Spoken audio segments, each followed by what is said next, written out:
Hey, David, you know what makes our show great? What's that, Kevin? No ads. You know what would make it better?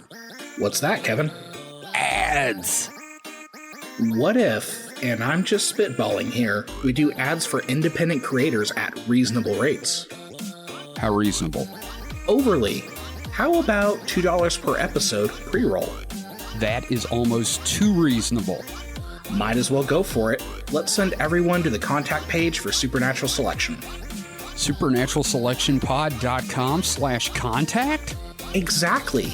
Just have them scroll down to the Advertise With Us section for more information. That sounds great. Now let's record the ad. Kevin? Yes, David? We just did. Whoa.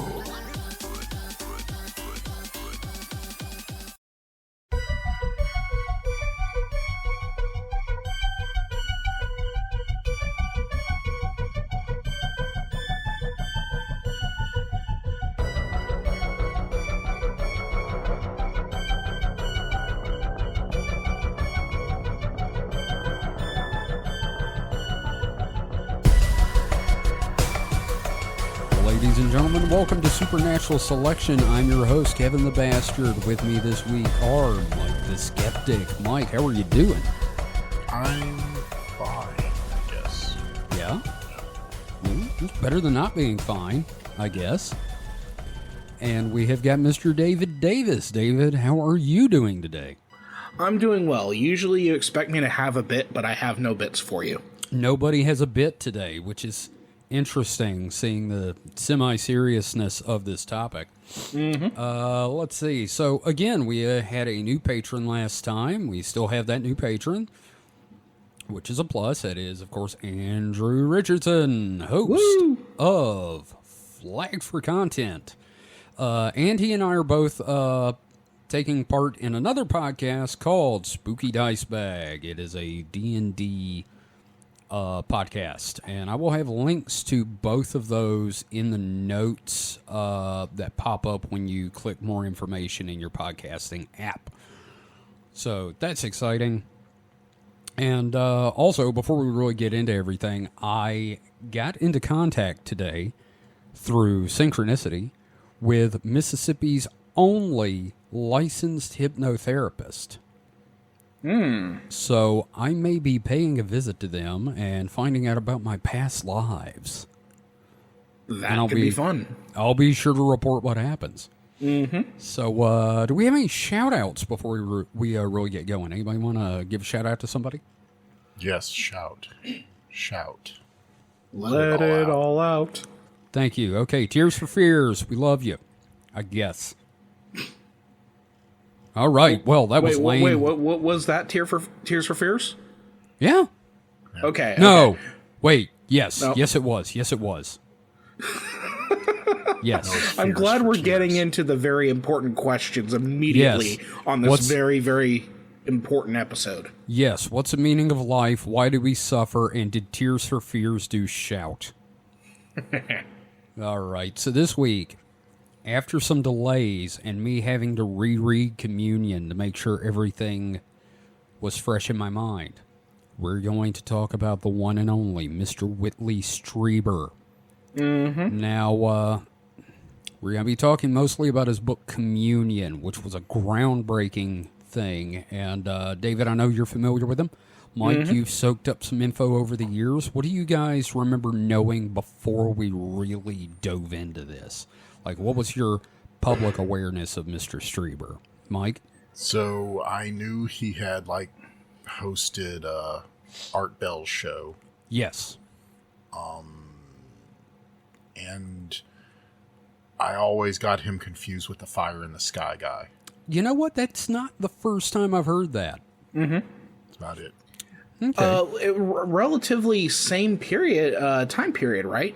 No, actually. Travis Walton was 1973 or 75, and Whitley was 85, so it's like a whole decade. Fair enough. That's all ancient history to someone like me, so. Yeah, well, there's people younger than you out there listening that are like, oh, the late 1900s, and now I'm going to open a vein.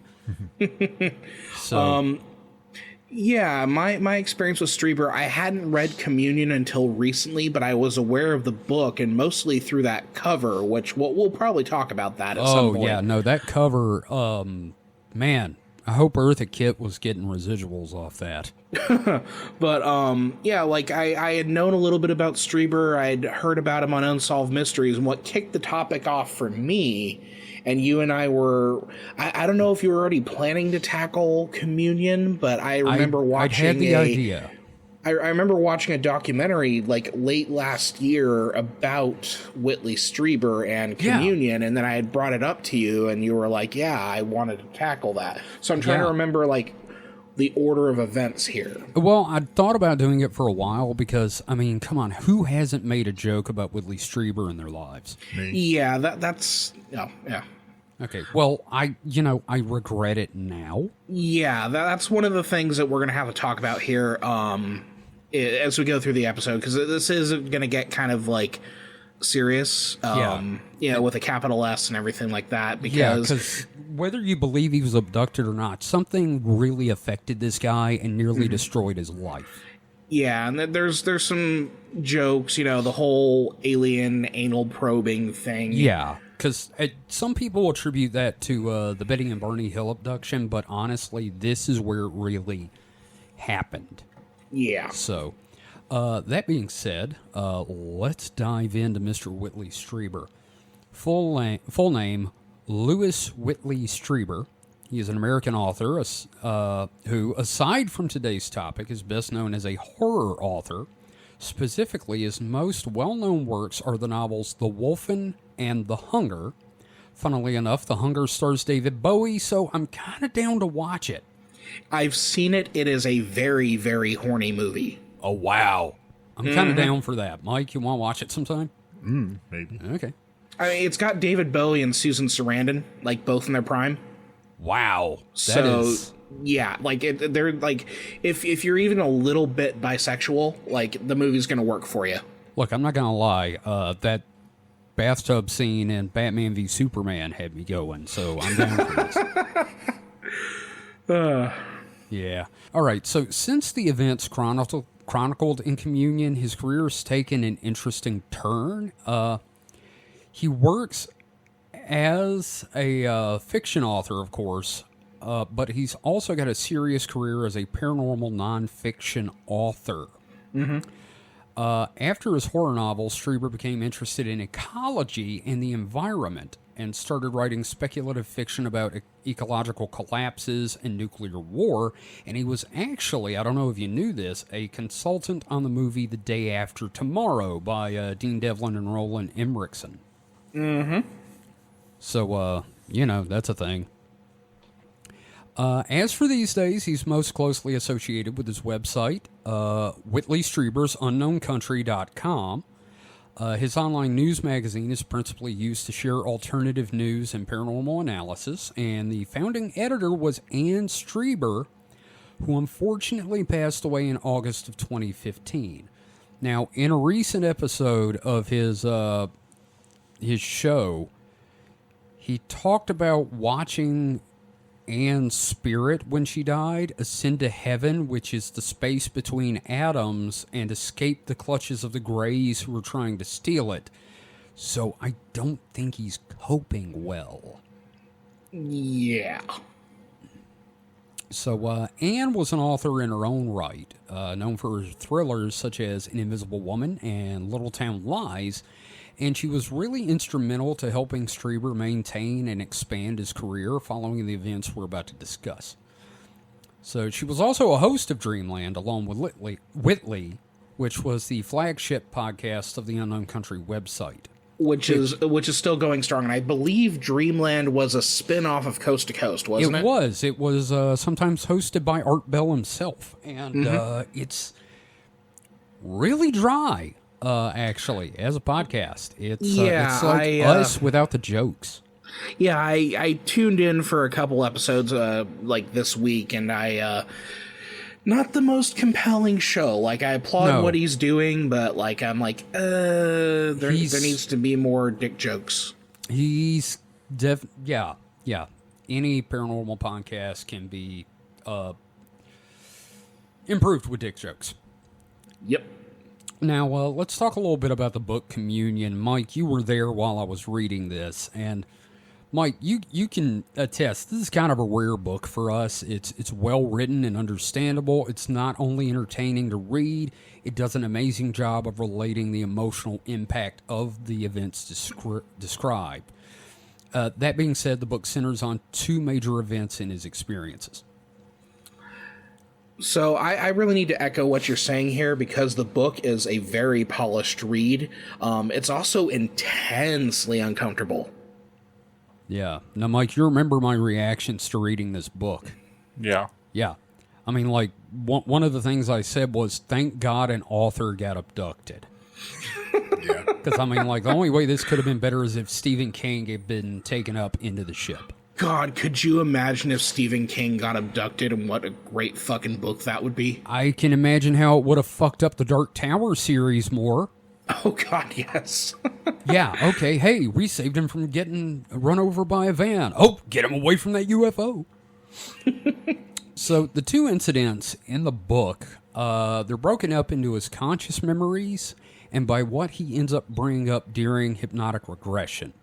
And what I've done is try to combine the two narratives as best I can. The first incident, though, takes place in October and is sort of chronologically the beginning of it all for his adult life. Right. And, you know, speaking of the book, we do need to talk about the cover. So Ted Seth Jacob painted the cover for the first edition of the book, and it is still like the most iconic image of the Gray today. Probably the de facto image that comes to mind for most of us. If you're even a little bit interested in aliens and ufology, you would recognize this image. Right. Mike, you are intimately familiar with that picture, I'm guessing. I wouldn't say intimately. But you know it on sight.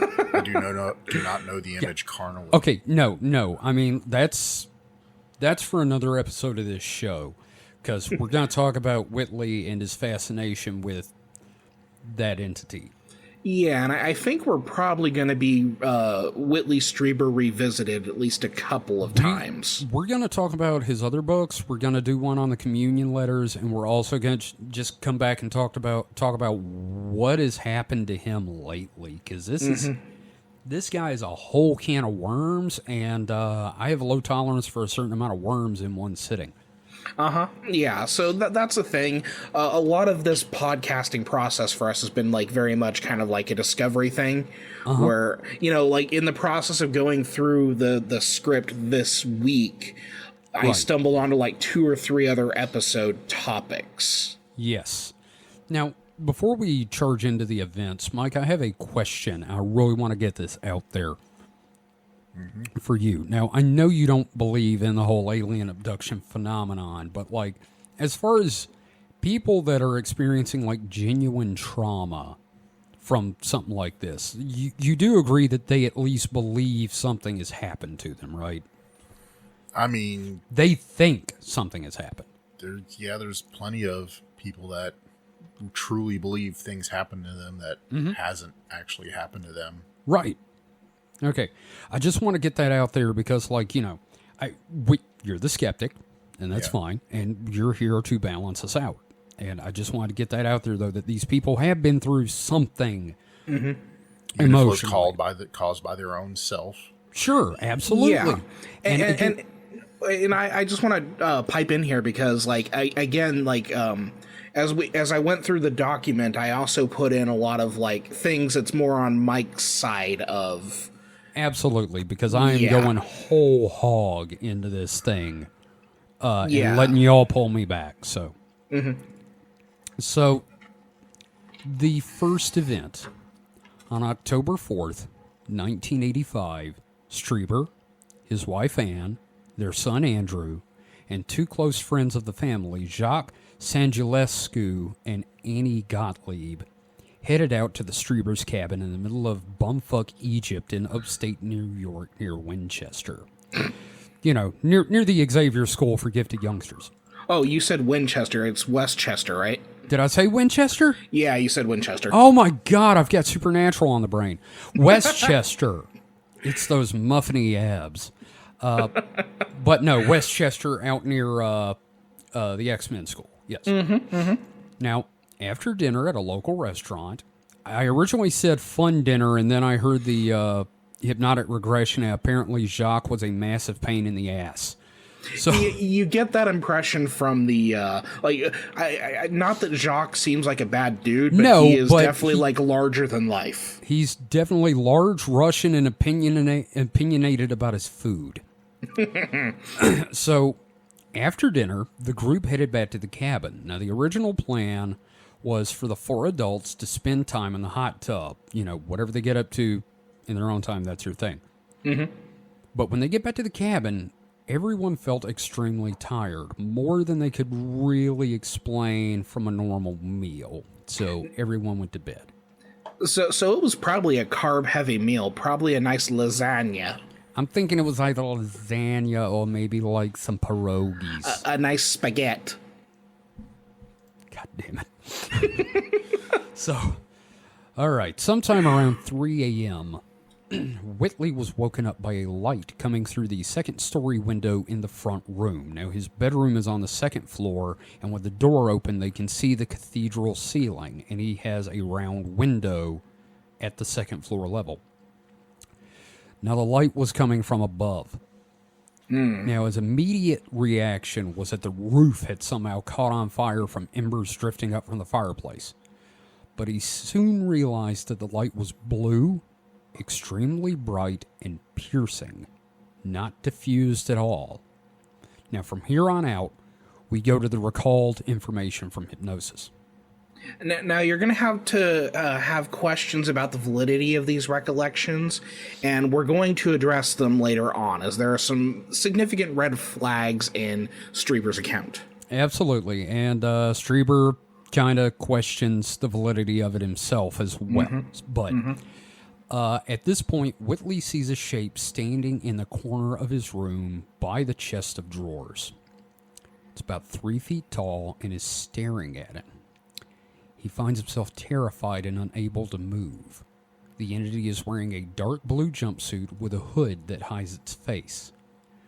In a sudden rush, the entity is beside his bed. He looks up into the hood to see a being with seemingly no hair and large, dark eyes, and a wide mouth. It takes out a wand of some form, and that's in quotes, and places it against Whitley's head. Around the pituitary gland, actually. And his mind is flooded with images of the earth exploding, his son being dead in the garden, and his father choking to death as his mother watches sadly. And he is highly upset by all of this. Now, this is the weirdest advertisement I have ever heard for a personal massaging wand. I would take that back to Brookstone. Exactly. Yeah, this is not the Adam and Eve special you were looking for. Yes. Now, something that just dawned on me here, that the nature of the wand, because now I'm, again, always something that relates back to Hellier for me, because the wand is something that is seen in a few of those cases that they talk about in the West Virginia area. Yes, and one of the things they talk about is in the book is its possible relation to fairy folklore, because the other beings always have a wand. Now, this looks a little more sci-fi, high-tech, like crystal and silver or crystal and metal kind of thing. But it's interesting that a wand is involved. Now, after showing these visions, the entity holds a small silver needle-like device over Whitley's face, and he strikes it, and there is a loud pop right in front of his face. And at this point, we return to what we're going to call subjective reality. Now, I haven't been through hypnosis or anything like that, but this sounds... Right, so this sounds like how one can break someone free from hypnosis. Based on some reading from some sources that I was looking at, percussive awakening is a thing, like clapping and snapping of fingers, and this feels like an extension of that, like a disoriented mind's understanding of such a technique at the time. Yeah, I'm sure all of us are familiar with the whole trope of, and when I snap your fingers, you'll be a chicken. Mm-hmm. Mm-hmm. Exactly. Mm-hmm. All right. Now, at the time the pop happens, everyone in the house wakes up from the noise, and Whitley's son starts screaming. Now, remembering his earlier thought about the roof being on fire, he curses himself about falling back asleep, yells for his wife to get out of the house with a guest, and he runs to grab their son. Now, coming down the stairs, he sees the cabin is dark, it is not on fire, and decides he's going to go calm his son. So he yells that everything's fine, the roof is not on fire, everybody go back to bed. The next day, no one discusses the night before or even mentions it. We don't talk about Dad's house burning dream. Yeah, Mike thought so. The talking heads did. They did. They did talk about burning down the house. So, thoughts on this so far? Yeah, we're diving well into the 80s in our musical jokes. Yeah, well, it's appropriate. 85. The song was a going concern. Mm-hmm. Now, in the aftermath of this, Whitley becomes paranoid and can't put his finger on why about the cabin. Now, he's already got a security system installed since they're not out there all the time. But he goes out and he buys a shotgun. He sits there at night, sometimes just waiting for the security lights outside, the floodlights to turn on. And before bed, after his wife and kid are asleep, he double checks the locks and looks in all the closets and under the beds with his gun. And he does all this without letting on to his wife and child. Now, at this point, Whitley and Ann start having relationship problems due to the shift in his personality and his paranoia and his anger. Now, by Christmas, things begin to get better for them. Now this is like the hardest part of the book for me. The animosity between them during this time is like super intense, and the writing really goes a long way to really convey just how bad things are. Like, there's a lot of fucked up stuff that happens in this book, but the dissolving of their relationship is what fucked me up the most. It's just incredibly painful. I know, and I really applaud him for putting that in there, because like he could have just not. And it's come out that during this time, he became like a raging alcoholic, just downing Jack Daniels, trying to cope with this. So you know, the thing that I'm seeing here, number one, like how traumatic that initial event was. Right. And like, again, like I'm trying to put myself in that situation, and like, I get it. I would hope that I wouldn't kind of spiral like he did, but I understand why it happened. Right. It's, no pun intended, very alienating. Mm-hmm. Like, have you ever been through anything even remotely like that? I haven't, but like I could see myself going this route. So a lot of this is like a lot of this is kind of has me concerned, because I'm like, I see a little bit of my like Whitley Strieber in myself. Sure. You know, because he's the horror author, you know, he's a creative individual, he's susceptible to certain things, and I'm just like, fuck, there goes me, but for the grace of Xenu, right? Yeah. So. Mike, have you ever had anything like this, where like something happened and you sort of push people away or like become more agitated? I mean, I guess everybody does to some point. I mean, it's just, I think it comes down to an inability to process. Right. And so your everyday stuff just really annoys you. Yeah. Like, you know, just yeah. Typical problems, or even not even problems, just like if, say, people aren't as concerned about it as you, they're just going about their daily lives. You're like, you should be worried about this. Yeah. Well, like, it makes me think about our friend that we just lost, Paul, and not in the fact that it's doing that to us, but like, I feel like this happened to him. So I mean, yeah, I get it. It's a sense of being other from reality. And not only just that, it's so something I've been thinking about lately a lot in, things like this, it's really comes down kind of to pain. Cognitive dissonance really causes a lot of distress and Right. pain. Mm-hmm. And Excuse me. pain, I mean, mental pain is still pain. In fact, Right. it can be scientifically proven because painkillers numb mental distress as well as physical discomfort. Totally. I can tell you that from the amount of Aleve I down sometimes. So it's, and alcohol helps with that. Yes, it does. It's self-medication. A lot of people say, how can you drink alcohol? It's a depressant. Well, it's a depressant, but it's more of a suppressant. It really reminds me of that line from 2.5 Men, guys. That whole, why are you drinking alcohol? Because I want to. You told me it was poison. There are things inside me I need to kill. Well, I mean, but it does numb you. Definitely. Both physically and emotionally. Not necessarily in a good way all the time. Well, no, I mean, yeah. And but in the same way that, painkillers, it's a relief. can be abused. Yeah. Because they both provide a relief in that you're not really so much addicted to the substance, you're addicted to the relief it brings. Right, and then there's this probably the scariest part of this for Whitley, and this is me making assumptions. Like I'm not a father, at least that I know of. Right. But like having that very vivid experience, waking up in complete disarray and confusion, and then hearing your child scream. Oh, he talks a lot about his paternal instincts in this book, and that is it's one of those like ultimate sort of for a person who's a father, for a person who's a parent, just in general.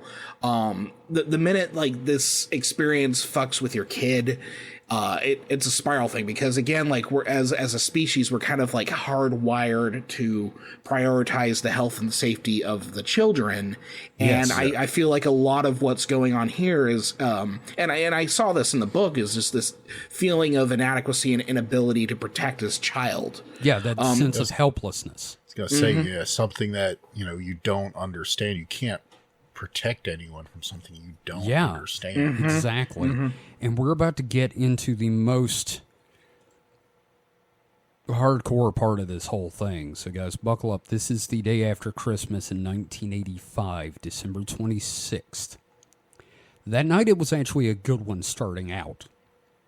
At first. After a small meal of leftover goose and generally enjoying family activities, the Striebers decide to go to bed. I want to stop you there, though. You kind of put like a slight pause there, so I saw it was a meal of leftover goo.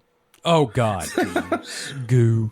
Okay, who the fuck eats Christmas goose in the 20th century? That's Dickensian. Man, it's upstate New York. He's an author. It's they're fairly, I would assume, staunchly upper middle class. Oh yeah, no, they have an apartment in New York City, and they're you in have two properties. Fuck. They're in the Northeast. They're Westchester. His wife, as they're much waspy as fuck. I was gonna say, as much as I love Anne Strieber, she's a wasp. Actually, I say that, but they're Catholic.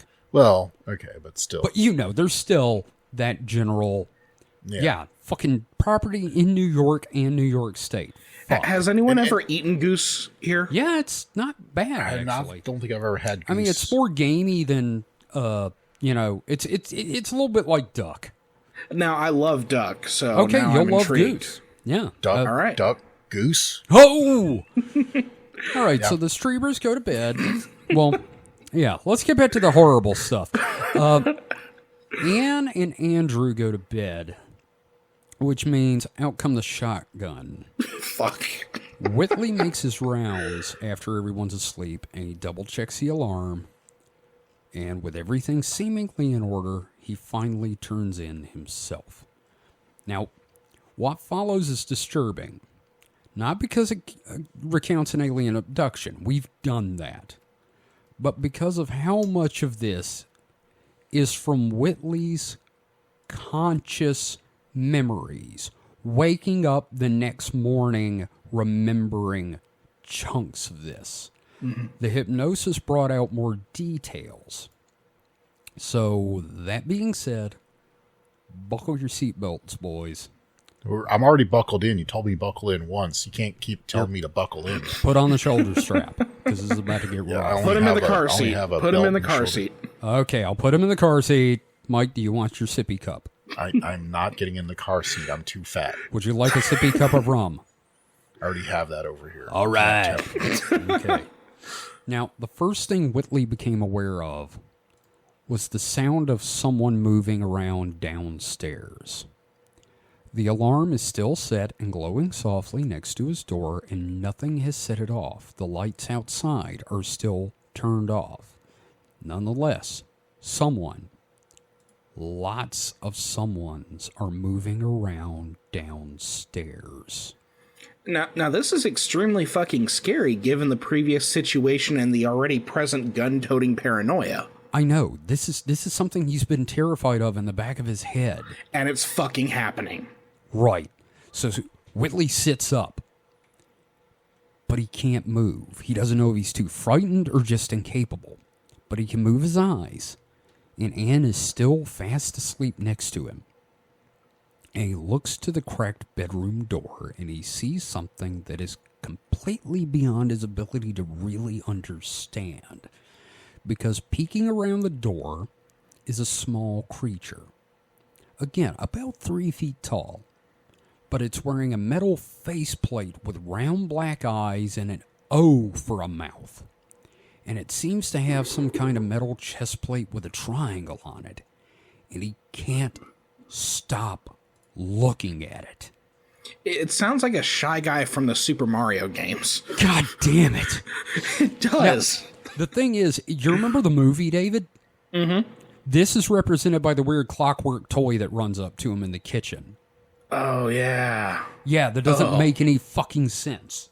Oh, speaking of which, if you want to hear Kevin and I talk about the movie adaptation of the novel, you should join the Patreon.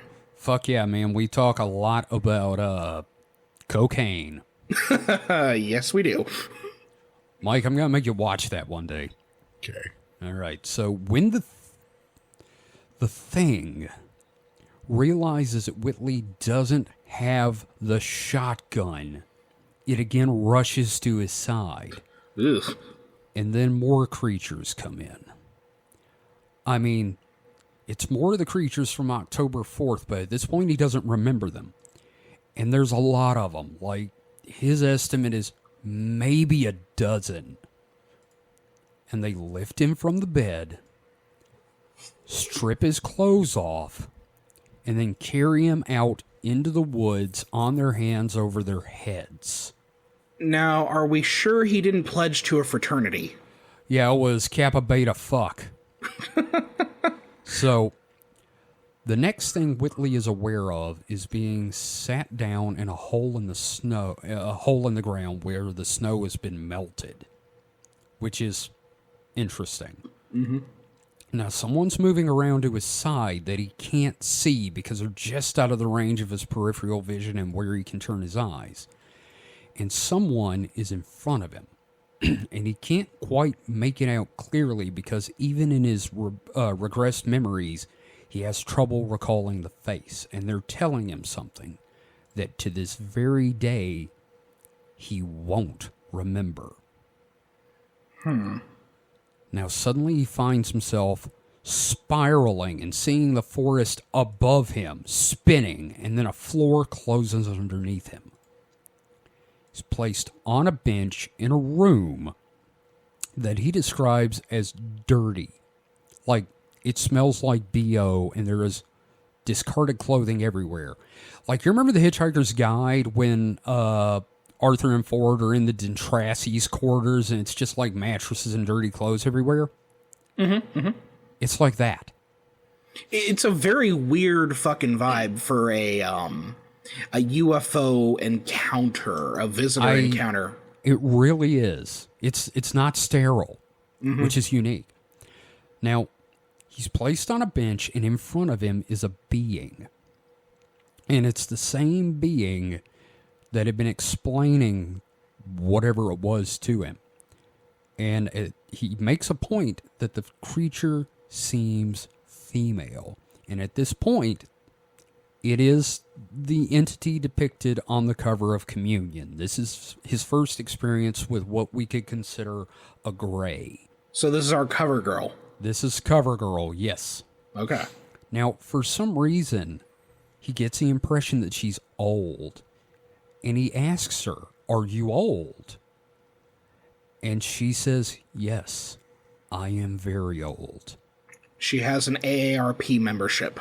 Yeah, those come out to everybody everywhere in the fucking galaxy. Maybe it was Dame Judi Dench. Oh my god, that would be kind of fun though. We could play D&D. Right? So she tells Whitley, and I want you to put yourself in this situation for a second, that this weird ass shit's happened and you've been sucked up into what might be a UFO.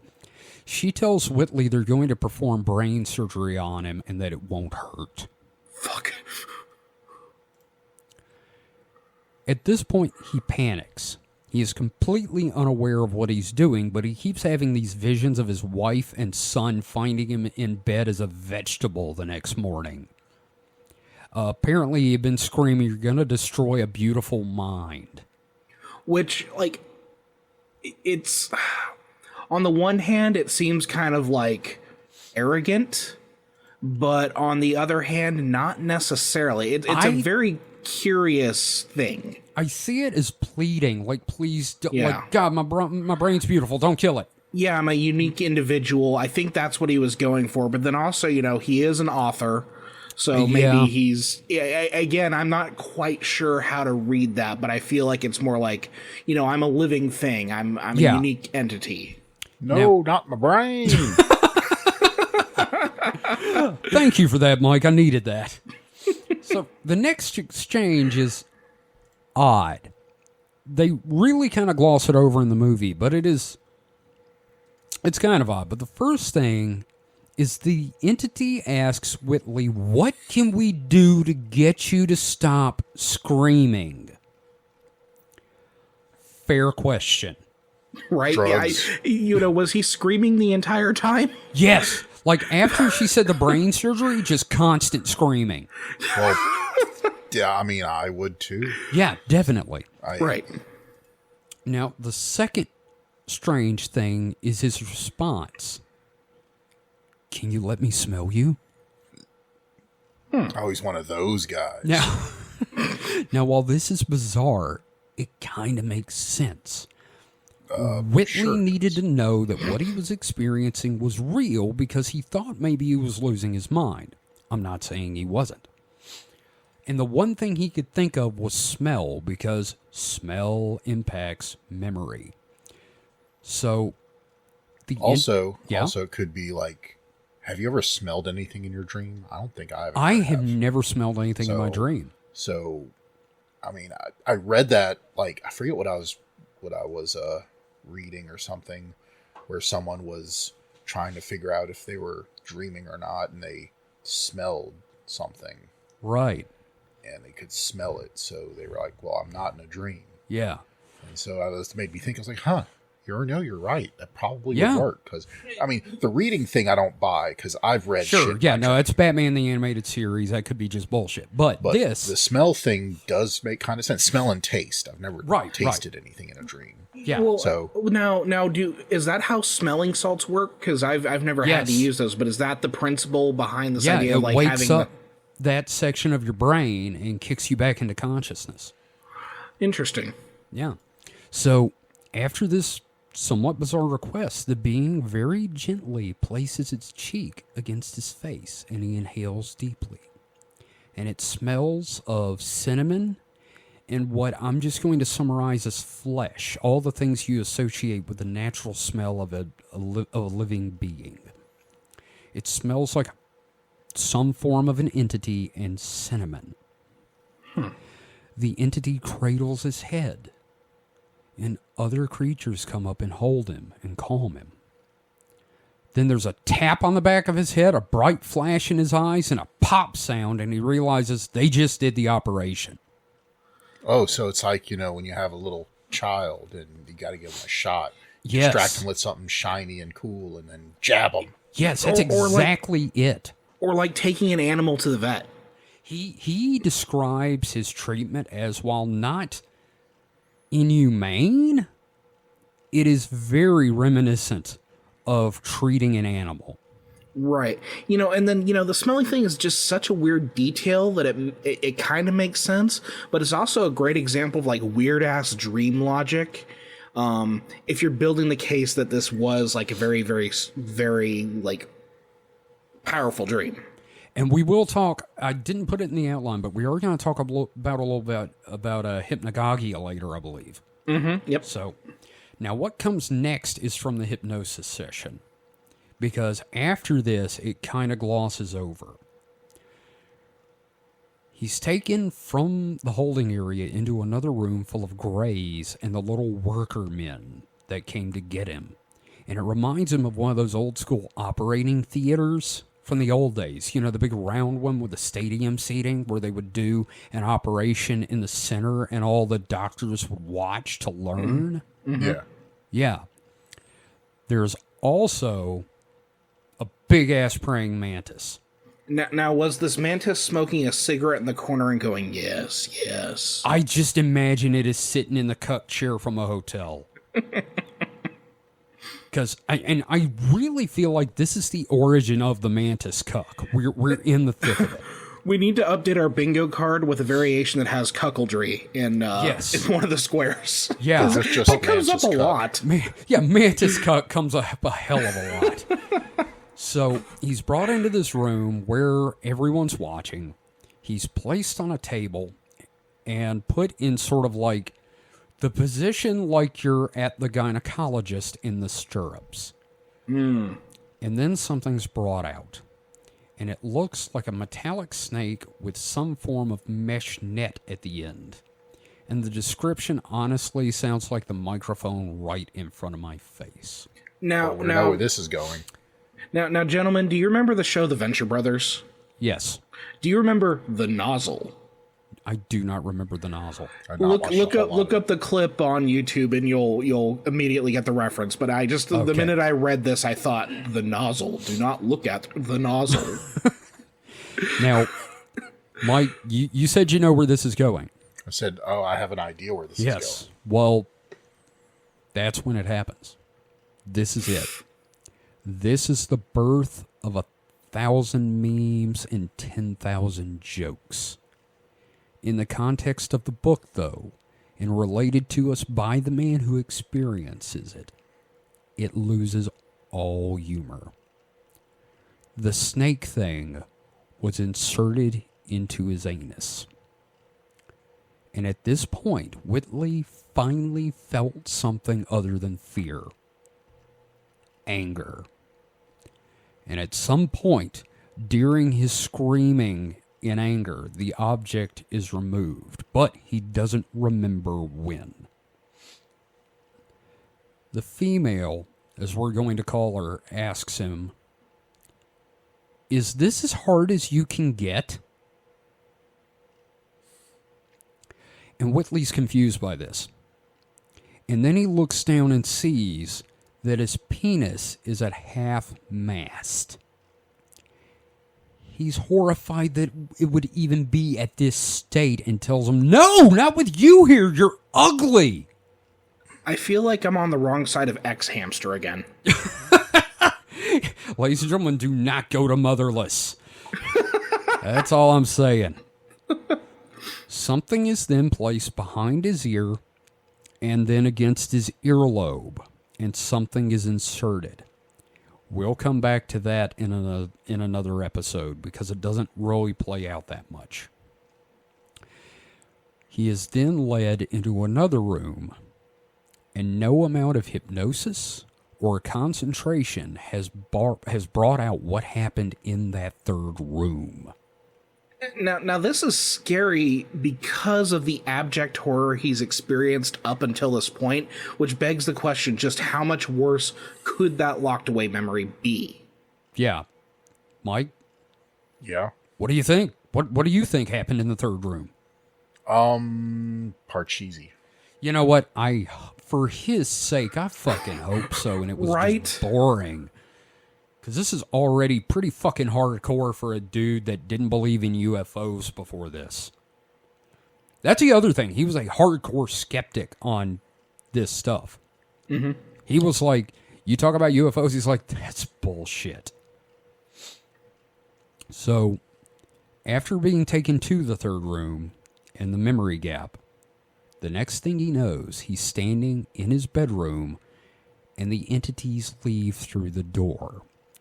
He gets dressed, visits the bathroom calmly, and then goes back to sleep.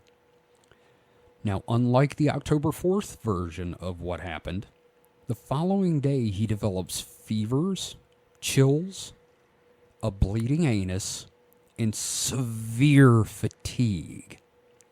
Now, after returning to their New York City apartment, he visits his doctor, and the doctor asks him, Whitley, I don't know how to broach this subject, but were you raped? Because you have massive trauma in your rectum. Now this is awful, but it's only going to get a different kind of worse from here. Yeah. So we have some physical evidence that something happened.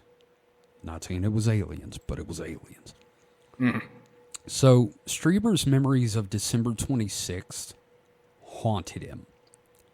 It was like after October 4th, but all over again and worse. He was distant. He was angry. He was violent. He could write the historical fiction novel he'd been working on. He began drinking more. He couldn't read for entertainment. He was just standoffish to everyone. So this behavior lines up with rape trauma syndrome. I don't want to dwell on this too much because it is a potentially triggering thing, but in the case of sexual assault victims, post-traumatic stress results in a number of symptoms which align with his response over the coming months in the book, especially with corresponding stages. Again, don't want to dwell too much on this because it's a topic that might make some listeners uncomfortable, but if you look in the show notes, I do have a very detailed source in the outline that lays all of this out. Yeah, look for the hyperlink. Yeah. And I understand. I know someone that has issues with their rectum, and these are the same symptoms they get, is the fatigue, the tiredness, the fevers, the chills, all that stuff. Not to put too fine a point on it, something happened with this man's butthole. Yeah, it's, again, like, there were a lot of jokes and humor that came out of this, but like when you put it in the context of actually reading it and the trauma that he conveys, it's a harrowing thing. Right. And after this, sitting in his office, he has the thought that what he experienced could possibly be alien abduction because Betty and Barney Hill were vaguely in the public consciousness. He says he remembered hearing something reading something in a magazine about a Betty or something that got abducted. Or he's losing his mind. He finds himself staring out the window and realizing that he would rather push it open and leap the 12 stories to the pavement than accept what is happening to him. Mm-hmm. But realizing that what that would do to his family, and realizing that if he didn't do something, he might not resist the urge next time, he did some digging and discovered missing time expert Bud Hopkins. And we're just going to take a brief tangent here because Bud Hopkins is a figure that we're going to have to cover in more depth. Agreed. Now, Mike, I don't know if you remember the name Bud Hopkins other than from me, but he used to be on like, what was that show on Fox we always watched that came on before the X-Files? Sightings. He was always on Sightings and Unsolved Mysteries. Yeah, for me it was Unsolved Mysteries. Yeah. Yeah. He was always on there. He's a guy that everybody came to. So, Bud Hopkins is an interesting figure in all of this. Right. He was already prominent in the ufology field and was born in West Virginia, which is a state we've mentioned many times here on the show. All the weird shit happens in West Virginia. Yeah, can we just rename the whole fucking state Hellmouth? Right? We should probably just do like a West Virginia tribute episode. It's crazy. I feel like we should make a field trip and do that as well. Yeah, like my goal, one of the states I want to visit is West Virginia because that's where all the weirdos are. And Later, I mean that in we'll the most loving way possible. Oh, absolutely. And one of these days I will tell y'all about me and Mike's plan to basically build a traveling podcast studio and basically Scooby-Doo this shit. Do a fucking RV, man. That's what we're talking about. Hell yeah. So, Bud Hopkins was an artist who had an impressive background in painting, even landing a Guggenheim Fellowship. He's actually really good. If you look up his stuff, he's very talented. So, Hopkins would publish his own book regarding an abduction experience called Missing Time in 1981, which would throw him headfirst into the contactee sphere. Prior to this, he was mostly a painter, art critic, and journalist. Yes. Now, this experience, much like Strieber's, would radically alter the trajectory of his life, and he would end up consulting on many contactee experiences. Now, I also want to note that, like Strieber, he did not appear to be predisposed to any ufology beliefs because of the trauma of the 1938 War of the Worlds broadcast by Orson Welles. He's gone on record several times about psychic scars left by the broadcast that would ultimately give him a skeptical bent. He didn't want anything to do with aliens and UFOs. Now, we will talk more about we will talk more about Bud Hopkins in a future episode. There's some stuff I discovered lately that's interesting about him, but we'll get into that another day. So, Strieber contacts Bud, and they met the same day because, David, I don't know if you remember this, and I think this is, it's New York, but they live 2 blocks from me. It's New York. Hey, they live 2 blocks from each other. Literally, they actually live 2 blocks away from each other. They probably both also lived above delis. Oh my god! You know what? I have a feeling if we lived above a deli, we'd be dead. Or maybe a bodega. Ooh, a bodega. That'd be badass. Oh, that's the dream, man. That's the dream. Yeah, man. Just live over a bodega. When I stayed in New York, our Airbnb was above a ramen shop. Oh, you fucker. Shit. God, you lived the dream for a little bit, man. 2 days. Oh, 2 days of heaven. And Subways. And Subways. I love that urine smell. That didn't smell that bad. It smelled mostly like... Disinfectant? More kind of gunpowdery. Remember how Kevin, you remember the Atlanta subway? Yeah, no, it did smell of gunpowder. I think it's all the ground steel from the train wheels. Yeah, it smells like the discharge of metal against metal, like in a gunshot. Or like welding. Yeah, it smelled like arc welding. So, anyway, the hypnosis. They met the same day, and Whitley, after telling him what happened, Bud suggests he goes into hypnotic regression to pull those memories out. Because, of course, he does. That's his thing.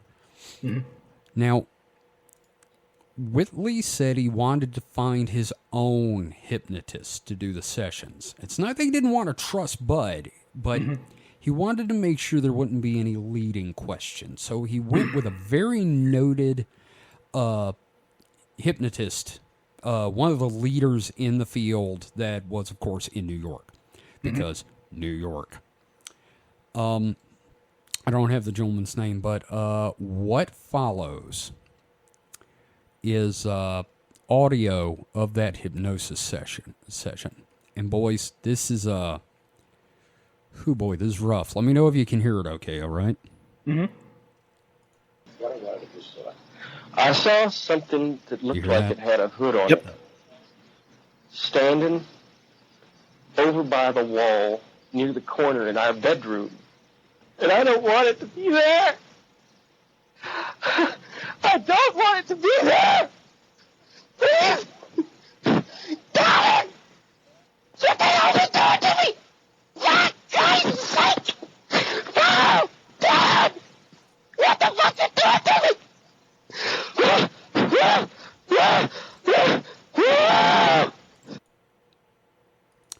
All right. That is the regression of the October 4th incident. Everybody okay after that? Haha, no. Okay, Mike? I mean, bringing me down, man. Yeah, I know. It's pretty fucking hardcore, dude. Like, I've heard some pretty fucked up things. Like, I've listened to, like, black box recordings and that sort of thing, because I'm a horrible troll of a person. But, you know, because my thing is watching, like, my creepy YouTube channels of, like, most shocking found footage from Ring doorbell cameras before I go to bed and stuff. Yeah, Dark Five. This one disturbs me. Like, a lot of them don't really get to me, but, like, you feel the pain of what he feels like he's experiencing. That's just the sound of abject terror. It shakes me every time I hear it, and I never want to listen to it again. He could be a metal singer, though. Oh, God, yeah, no, he's got some fucking range when he's terrified.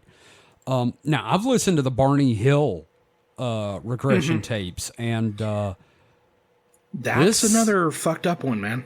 Yeah, this one is worse in a lot of ways. And the thing is, you remember that documentary you were talking about earlier, the one Whitley did? All right, so they give him these tapes, and they ask him, do you want to listen? And he starts listening, and it gets to that part, and he stops, and he's like, I can never hear this again. It almost reminds me of Grizzly Man with... Herzog. Herzog just, like, listening to the... You don't get to listen to the audio, you just get to see... you see his reaction going, you must destroy these tapes. Yeah. Yeah. Now, this is where the complete picture comes in of his experiences. And he goes through this 2 or 3 more times to get the full picture. And also, it's so traumatic during this, you don't hear about this happening often. In fact, the hypnotist says this is extremely rare. Whitley comes out of the fucking trance spontaneously, so terrified at times. Jesus. Imagine being so scared you wake yourself up from hypnosis. I've read other accounts from, like, the Van Driesen affair, and that shit doesn't normally happen. So, after this, Whitley is encouraged to go back and ask his house guests, not did anything weird happen, but like, hey, you remember anything weird about October 4th? Like, do you remember what happened October 4th that night? You mean aside from him wandering around the house with a gun in a paranoid state while claiming the house was on fire? Okay, fair. But prior to that. Yeah, exactly. So he talks to Jacques, and Jacques says that when he woke up from the pop, there was a bright light coming in the windows. In fact, it was so bright, he thought they'd slept till around 10 a.m. And then the light just turned off. It just went out, and then he hears Whitley yelling that the house isn't on fire, so go back to bed. And Jacques, being the big Russian bear that he is, does. It's winter. Yeah, hibernating. Yeah. Now, Annie Gottlieb, Jacques' girlfriend, says that she woke up because of the pop as well. And then she heard the sound of a bunch of feet running around in the Strieber bedroom above them, and she assumed it was the cats. Now, the chilling part, to me, is when Whitley says, the cats are still in New York. We don't take them to the cabin. She says she remembers him yelling about the house not being on fire, but for some reason she had a weird memory about a giant diamond hovering over the house. Now, I'm just hearing the movie version of this with the dramatic slow read of, like, the cats are in New York combined with that orchestral string hit. Just Now, can we... Okay, you do the string hit after I do this voice, all right? But Annie, the cats are in New York. You son of a bitch, you went walking with it. Yeah, because you said from the movie. No, I was thinking like a different movie. Like, wow. A not walking movie, but yeah. Okay, but Annie, the cats are in New York. We don't bring them out here to the cabin. 5 guys in my mouth. So, Mike, you got anything to add to that before I move on, since I just broke David? Nope. Okay. So, at Bud's request, Whitley is encouraged to talk to his son about this, but he says, don't ask him about memories. That's not how you do this with kids. Ask him if he had any dreams from that time period. Mm-hmm. So Walken goes to Andy, and he sits down and is like, hey, you remember the last time Jacques came out to the cabin with us? And he's like, yeah, no, it was great. I love Jacques. It was a fun time. He said, did you have any dreams? Yeah, I had a dream me and one of his friends were in a boat, but dream stopped because these little blue doctors took me to be examined, and they took me out on the porch, and then I woke up yelling because I was scared. And that's when Whitley Strieber broke into a cold sweat. He was sweating bullets. Because something happened that affected everyone in that house. Now, this is one of the few cases I can recall involving a child. I don't know of many encounters or visitations involving children. I haven't heard any where the kids remember it. It's always they're in hypnotic regression and then spontaneously remember stuff from childhood. And that happens to Strieber, but we'll talk about that in like a more biographical episode. Mm-hmm. Because I don't feel like it directly relates to the main thrust of Communion. I wish I hadn't said thrust.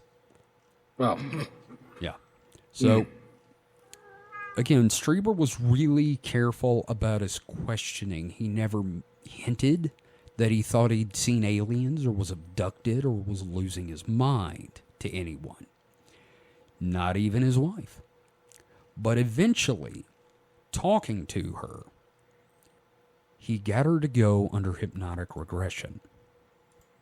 And Annie's regression is an extremely, I'm going to just go ahead and say chilling again, part of this. Mm-hmm.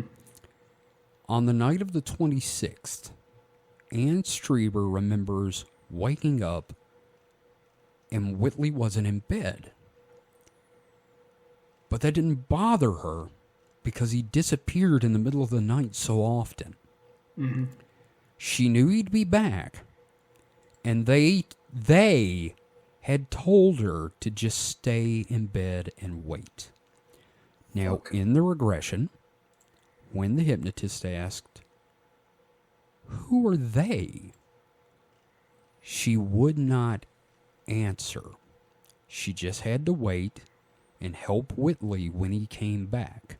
She was jealous that she had to wait while him and her son left, and that it happened often. It's a really fucked up thing. Reading that, when I read that got to me. Yeah, the fact that your typical abduction, there's not a lot of corroborating evidence. This gets freaky to me. Yeah, and just the implication that this happened often. And the just the confirmation. Can you imagine being like, well, maybe I am going crazy. Even with hypnosis, maybe I'm going crazy, and then all this other stuff. Mm-hmm, mm-hmm. The aftermath of this.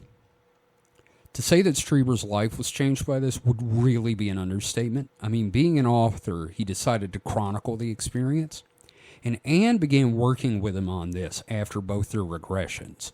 Mm-hmm. Because when she found out that this had happened and he might have been abducted by aliens, her comment was, oh, thank God we don't have to get a divorce. Fuck. Which I thought was great. Mm-hmm. Now, Anne gave him the title Communion because she felt that this was an almost religious experience and it would make sense to him eventually. Now, for years, Strieber has spoken about his visitors, who he still does not say are aliens. He still doesn't know what they are, or where they came from, or what they actually want. Now, from what I've gathered, Strieber is still a very devout Catholic. So it's interesting to see how he's able to kind of maintain that belief system and incorporate these experiences into it. It's sort of like a New Age kind of fusion thing going on. I know, it's like one of those weird restaurants. It opens up in New York. It's a New Age fusion restaurant. So the publication of Communion obviously kind of shook the world of ufology. There's been these reports before, but this was a big one. Mm-hmm. Many people who had remained silent but remembered having nocturnal visitations saw the iconic cover and felt compelled to finally talk about what they had experienced. Others saw the cover and had memories leap forward that they'd repressed, and the phenomenon of abduction suddenly came to the forefront, and there it has remained for good or ill. So that's where we're at with Whitley Strieber right now, and I am curious to hear your thoughts. Now, Mike, what have you got? See, here's a problem. My problem I have with this whole presentation. Right. You've made it the gravity so great that I can't really poke holes at it without sounding like an asshole. Sure you can. No. Yeah. Because you David's just gonna said, do it, I'm sure. You said, this is traumatic and he's really going through it, and I can't say no, he didn't go through it. Well, so, I mean, the way you've laid it out, it's either he's completely lying or he actually had this otherworldly experience. There's really no middle ground. There's not. I mean, you've laid it on pretty thick here. No, well, Mike, I got your back here. Because I have some stuff that I'm going to bring up here. A couple of things. But, I see where you're coming from. Because, again, something happened. I laid it on thick. And I do apologize if it was... I'm just saying that what am I supposed to say? Tell me I'm wrong. How can I say you're wrong without, saying, Whitley Strieber is lying about everything? Well, the thing is one of the implications is that okay, he felt like he went through something, and whatever he felt he went through definitely fucked him up, and we can feel bad for him for having that, whatever that experience was that he's convinced himself he's had, fucking him up. We could feel bad about that, but we can also acknowledge that there's probably a lot of explanations for all of this. But that doesn't, take into account his son and wife's, corroboration. He... That is a tough one, but we are talking about a book from one person's point of view. Now, in the book, he says he goes to great lengths not to let stuff slip or try to he picks his hypnotist. He says he doesn't talk about the stuff, but considering how dark things get for him, I feel like things would have slipped. Right, and I am not anywhere beyond thinking this man was walking around mumbling under his breath in what he thinks is a whisper. Yeah, but how's that explain his wife and child's profound, well, the experiences? Well, so either he cowed them into lying or somehow influenced them to lie. Which, not necessarily lie, but lie. I mean, they said, she said, he was gone and they told me to wait. So either, he somehow made her think, she had these experiences too.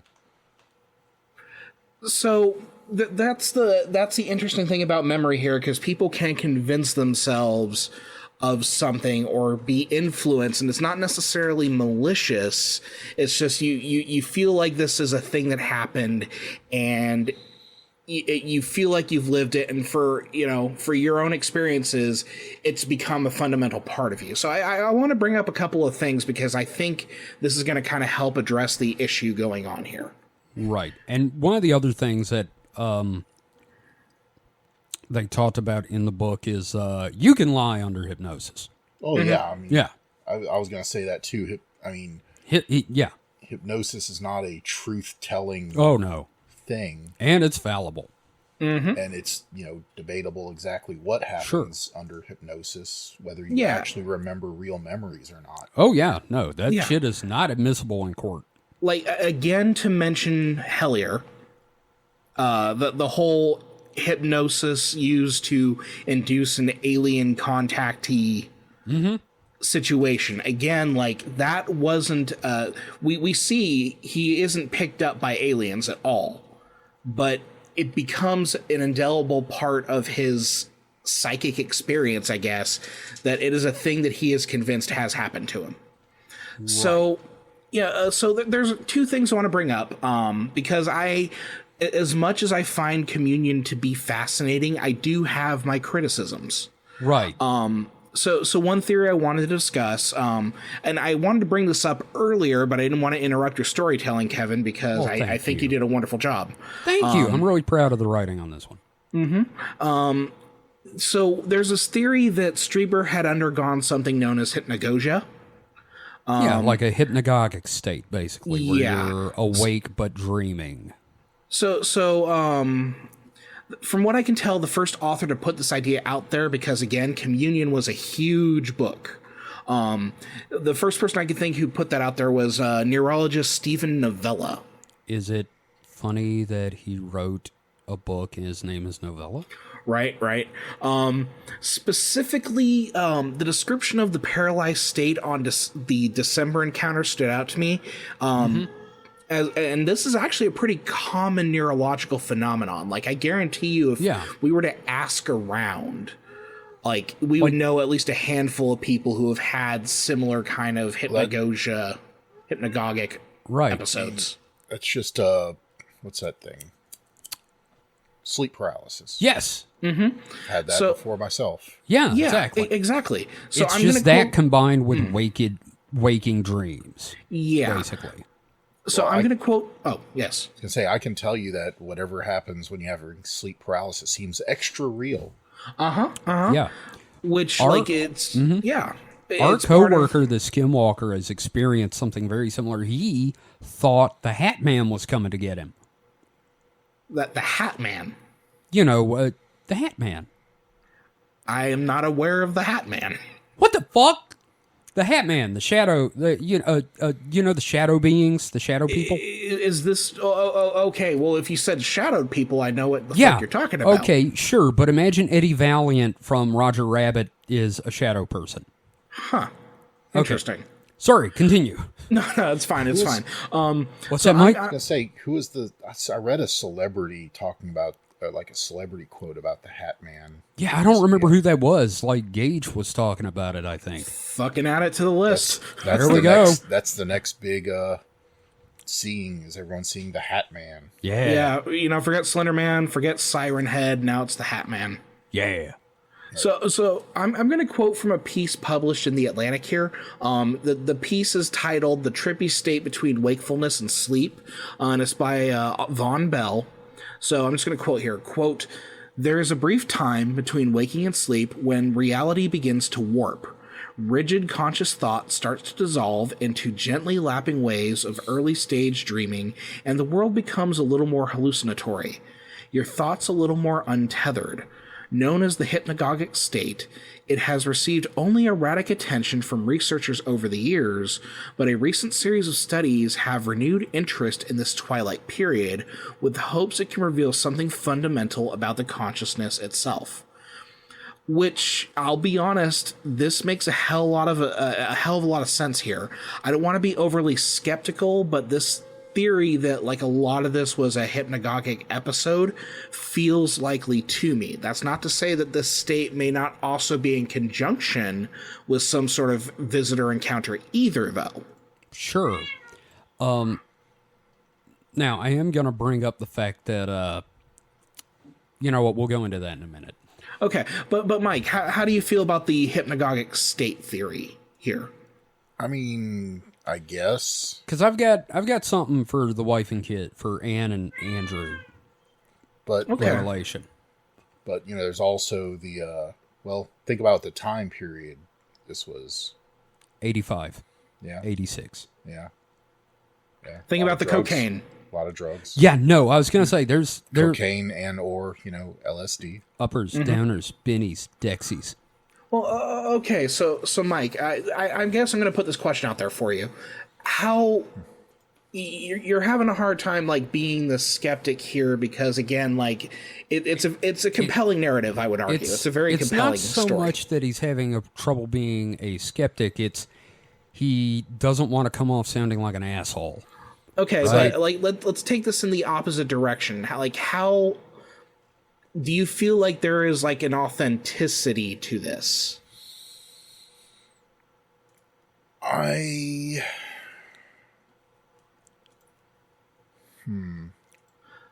don't know. Which is interesting from you. I don't know. I don't know enough, I guess. Right. I mean, obviously, I don't think it doesn't sound like he's played into it enough to be a, what you call it? Personality? No. To become rich and famous, to parlay into some kind of, success. I mean, after Communion came out, it pretty much fucking killed his career for a long while. So it's not that. I guess I wouldn't does not seem like he's lying about it. But I don't know. It's interesting because he comes off as very genuine with a lot of this. Yeah, and the thing is, I think you and I have talked about this, Kevin, as being one of the big three. Yeah, and this is part of the holy trinity of abduction experiences. Right, and the reason they're the big three is because they feel the most authentic and they feel the most okay, yeah, I can believe that. I'm going to put myself out there, I believe in the Betty and Barney Hill thing. I believe it. I kind of do, but I've got some theories about that too. But even if I have doubts on the Whitley Strieber thing, there's still just so much to where it's yes, I can buy that this is an experience that he had that I'm probably never going to get a satisfactory answer for. Yeah. But it makes the world feel a little more interesting to me. Sure. Now, you had something you wanted to talk about that throws some credibility in. Lack of credibility? Well, I don't even know if it's a lack of credibility because, again, we're dealing with this idea of memory. And I had mentioned earlier that people can convince themselves of something and it becomes an indelible part of their personality. Right. So we're going to do a little history detour here. This isn't going to be too long. Yeah. But yeah, we should talk about the Whitman Massacre of 1966 in the context of Communion. Yeah, you know about this, Mike. This is the one where the man went up in the bell tower with the rifles in Texas. Now, Strieber's from Texas. So... And it does raise a little bit of I'm going to say a substantial credibility issue. And can I also throw in that every time you say Whitman Massacre, I think about a box of Whitman samplers, but the best ones, so they call it the massacre in that box. The Whitman Massacre. I went to town on that shit. You have diabetes, Kevin, so any Whitman would be a massacre. That's really true.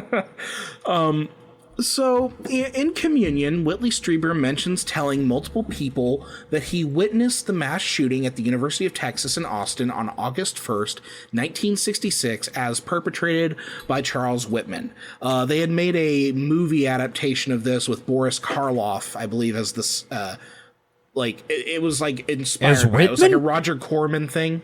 Oh my God. Yeah, like it's one of like Boris Karloff's like later roles, but it's really good. Oh my god, I'm just picturing Boris Karloff up there dressed like Dale from fucking King of the Hill. Right? So I have a couple of corroborating sources on this issue that I'm going to talk about. It's all linked in the document, but I'm just going to refer to Wikipedia here as it's a very succinct summary of the issue. Sure. But yeah, you'll see my notes. You'll see my links in the show notes. I have at least 3 different articles. So the issue is that for years, Strieber mentioned a very detailed account about his experience of witnessing the massacre. In the context of communion, this is used as an example of screened memories, as in something he was convinced was real, but doesn't line up with the facts.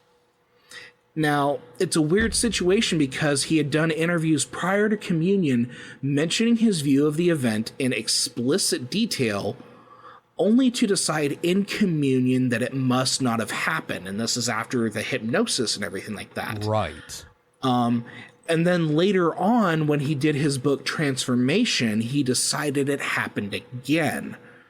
Again, though, many of the details do not line up. There was no instance of a child on a tricycle at the scene. And also, like, you know, he was in the area, like in the sense he was in greater Austin or Texas at the time, but he was not there at the university. Right. So I don't want to really dwell on this too much because, again, like as we've seen, memory is a really weird thing. Maybe he just saw a lot of like coverage of it. You see, that's what I'm kind thinking. of like that's exactly it. Imprinted itself on him. Right, because Yeah. I have these memories of being at a parking garage in Vicksburg with my sister, seeing R2-D2 and C-3PO at a big public appearance for Empire. That never happened. But it feels so real to you, right? I can feel the coldness of the air. I can feel the discomfort of wearing the clothes, but I know it didn't happen because that event never took place. So the reason I wanted to bring this up, number one, you know, because I want to be as objective as possible. Sure. Like, as fascinating as I find this story to be, I want to be objective as possible. But also, like, this is a great example of how memory can be so authentic to you that it becomes a reality. And you know, we haven't dove into magic yet as a topic. Yeah. But I think this is a lot in line with magical thinking. Right. Again, like writing reality, manifesting your will. I think so. Like, as far as how it explains, like, for example, the trauma and the injury from the encounter, I don't know how to answer that, but people have been able to do strange things to their bodies. Again, like, and this is probably like a controversial take, but it could be something like it may have been a manifested issue or something. Again, I don't know, but I did want to bring this up because, again, yeah, like, this is a thing that we're pretty sure did not happen to him here. This being there at the site of this mass shooting. Yeah, no, that's, I really don't think he was there because a lot of reasons. But it feels so real to him. Sure. And I've got a theory about the wife and kid, Mike. Can I throw that out there to you? Which I feel weird, like, helping you. So I guess first I'm going to say, well, maybe it just could point to maybe he's just don't want to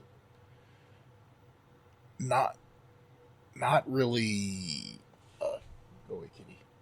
Not really but influenceable, like very, what's the word I'm looking for? Suggestible. Yes. Not suggestive. That would be him in a negligee. No. Well, and the other thing we need to a- also take into account is he is a fiction author as He's well. also a writer, so Very he definitely has an creative. imagination. Oh, yeah, no, So certainly. maybe he convinced himself. See, I think he mentioned having vague recollections of the hills. All right? So I'm wondering if that's stuck in the back of his head for like 20 years. But the other thing is, all right, let's go with Anne. Strieber for a second. From everything I've read about her and her interactions with Whitley and how supportive she was, I kind of feel like she saw a way to cash in on this, like them to cash in on it without coming out and saying, Whitley, we got to milk this shit. There is a yes and quality There to is. Because, like, her recollections of the abduction are extremely vague, like, tailor-made to dovetail into his. Especially compared to Andrew's recollections, which have that more kind of like tactile weirdness that makes sense for like an encounter. Yes. Andrew, I don't know, because, you know, abductions tend to run in families a lot with these things. So if there was an abduction, yeah, sure, maybe it's happening to Andrew. So I'm not willing to put that out, but I do, and he did end up working for the Communion Foundation with Whitley. And I believe he actually still works for Unknown Country in Dreamland. I'm not positive. Don't quote me on that. But from the little bit I've been able to gather, he has worked with his father on this stuff. So he is not out of it. He got his hands dirty. And his wife, like I said, she was a smart lady. How about that? We say that. So not to cast aspersions on her or accuse her of anything. Annie Strieber, from everything I've ever heard, was an amazing woman, a good friend, and a lovely wife, and stuck with him. She could have easily divorced him and been like, "Yeah, we're done." You know, and this is a tough conversation. Like, it's, again, there's so much that's like in favor of this being a thing that happened, but then there's a lot of stuff where you look at it and it's like, well, this is an issue. Yeah. And you know, I've got my own opinions on what happened, and we're not going to go into that right now. Because we're running up on our good episode limit. What I'm gonna say is that it's one of the most compelling abduction stories I've ever read.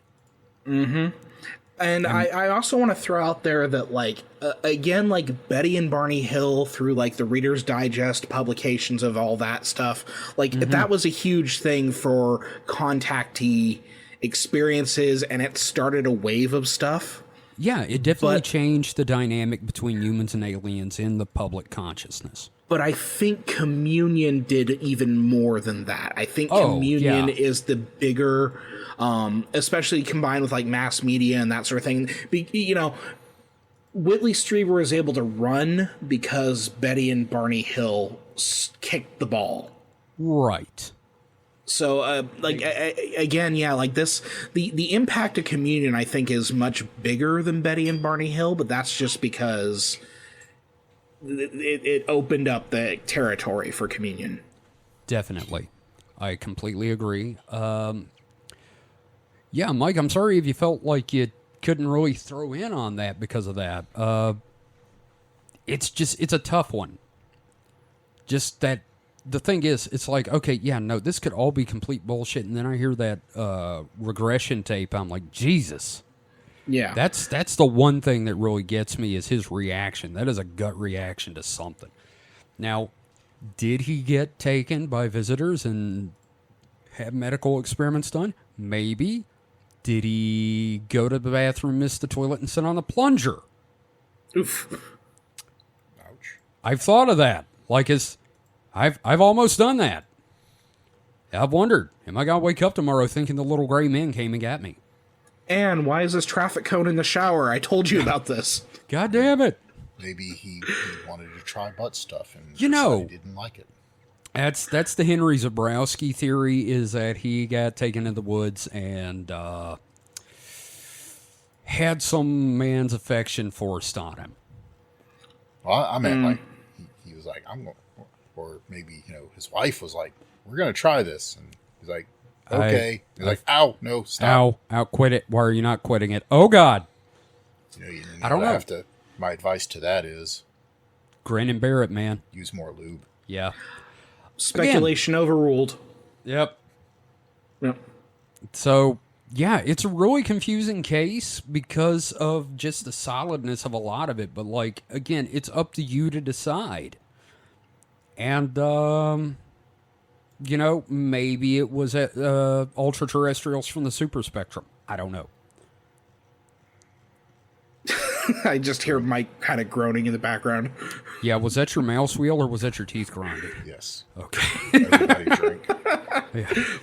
Oh, boy. So that's Whitley Strieber, everyone. I want to thank you for listening and sticking with us. This was a hell of an episode to do. Next week, we're going to be back with Weekend Weird, which will be substantially more lighthearted.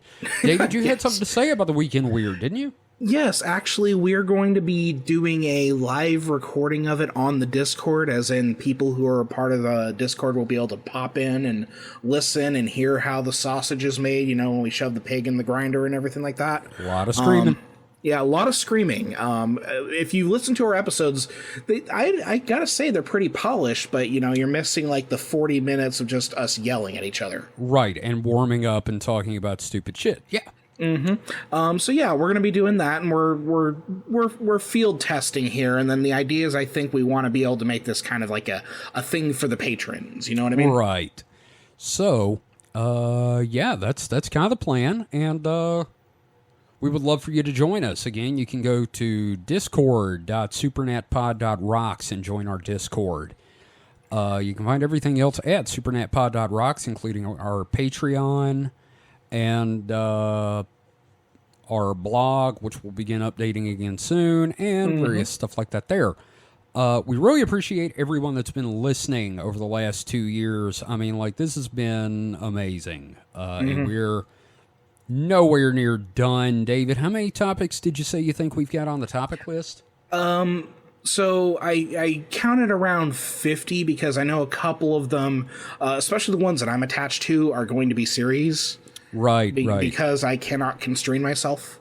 But yeah, I think we have some fun ideas down if we want to, like, give away a couple of things we want to talk about. Yeah, I mean, we want to talk about underground base conspiracies like the Denver airport. One geared specifically to Mike. I want to talk about famous skeptics like Penn Jillette and the amazing Randy. I would love for Mike to throw in on that one. I'm going to have a whole line of magical theory episodes, because we haven't really gotten too far into that. Yeah, that's because I hate magic. It's so esoteric and dense, which is the problem.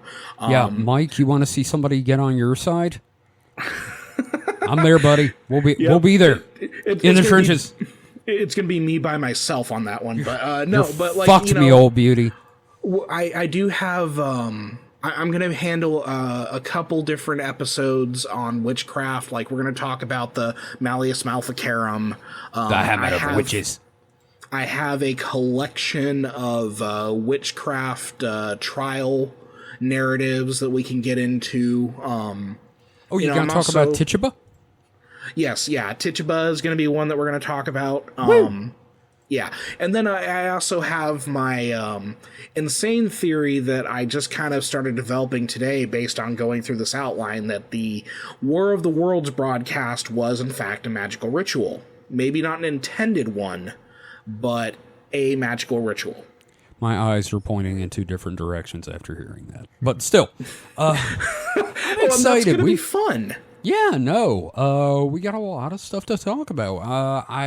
I don't know that I'm going to do Indrid Cold like my original plan, because after reading a big chunk of Visitors from Lanulos, fuck that story. We may do Contactees instead and involve that. So no, I say we do Indrid Cold, and I think the plan is because you have it in the outline as all them aliens, but like I think like individual alien spotlights, because we got to talk about the Lyrans.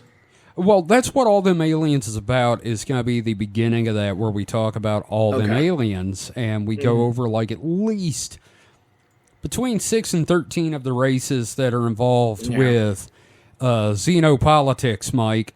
Oh, boy. Yeah, we're going to talk about the Gaeta Treaty, where Eisenhower said they could stick stuff up our butts for CDs.